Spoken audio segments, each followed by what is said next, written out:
Regardez cette immensité insondable, ce vide vertigineux, parsemé de titanesques formations de gaz et de poussière, s'étendant bien au-delà de ce que notre esprit peut concevoir.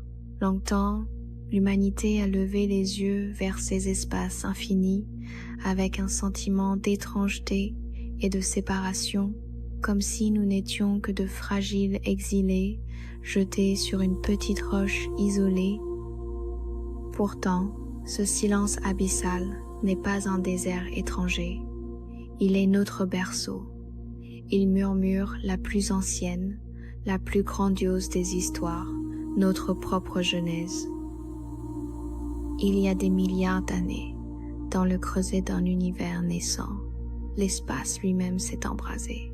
De ces nébuleuses primitives, véritables forges cosmiques, jaillit la matière première de tout ce qui est.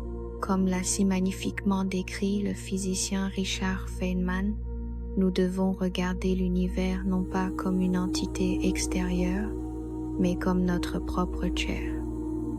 Chaque atome qui vous compose aujourd'hui, le carbone de vos cellules, le calcium de vos os, le fer qui donne sa couleur à votre sang a été forgé, cuite et expulsé dans l'explosion titanesque d'une étoile mourante. Nous ne sommes pas simplement dans l'univers, nous sommes l'univers. Nous sommes, très littéralement, de la poussière d'étoiles douée de conscience.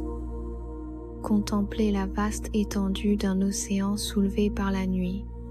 Observez ces vagues qui se forment, majestueuses, s'élèvent pour un instant, puis s'affaissent pour retourner à l'abîme. La vague n'est pas l'eau elle-même, elle est un motif, un mouvement temporaire, une énergie qui traverse la matière. Notre existence n'est pas différente. Feynman s'émerveillait devant ce miracle continu. Les atomes qui forment votre corps et votre cerveau aujourd'hui n'étaient pas là il y a quelques années. Ils entrent, ils accomplissent leur danse et ils repartent. Nous ne sommes pas une substance figée, mais une symphonie, une majestueuse et sublime organisation temporaire de la matière. Telle la mélodie profonde d'un vieux violon de bois, l'instrument lui-même change, s'use et se transforme, mais la conscience qui s'en échappe est une musique d'une beauté foudroyante. La matière coule à travers nous comme une rivière scintillante. Nous sommes ce tourbillon éphémère, assemblé pour un instant infime, capable d'aimer, de comprendre, de pleurer face à l'infini. Plongeons maintenant plus profondément sous la surface des choses. Quittons l'échelle humaine pour descendre dans le royaume vertigineux de l'infiniment petit, là où la matière elle-même semble perdre sa solidité. Dans le monde subatomique, les lois rassurantes de notre réalité se dissipent. Les particules ne sont plus de simples objets physiques, mais des murmures de probabilité, des fantômes d'énergie dansant dans un état de superposition, existant partout à la fois, suspendus dans un océan d'incertitude quantique. Dans cet univers microscopique, la matière attend d'être perçue. Elle n'acquiert sa réalité définitive qu'à l'instant précis où elle entre en relation. C'est ici que le mystère culmine. À travers vos yeux, à travers la complexité inouïe du cerveau humain, ce sont 14 milliards d'années d'évolution aveugle qui s'éveillent soudainement pour s'observer elle-même. Par votre regard, l'univers prend conscience de sa propre beauté.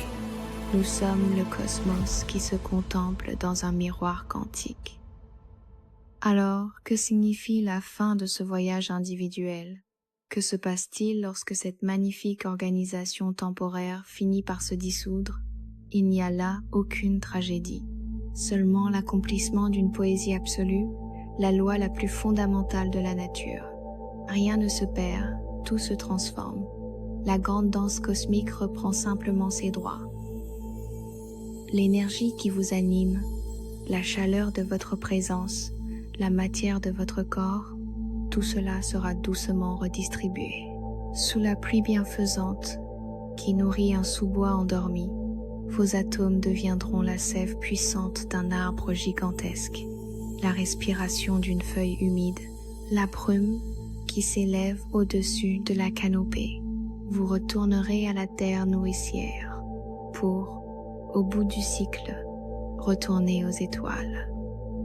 Nous sommes les enfants de ce cosmos, un éclair de lucidité dans l'éternité silencieuse, une symphonie quantique parfaite, jouant sa note unique et irremplaçable avant de se fondre, avec une grâce infinie, dans la toile lumineuse de l'univers.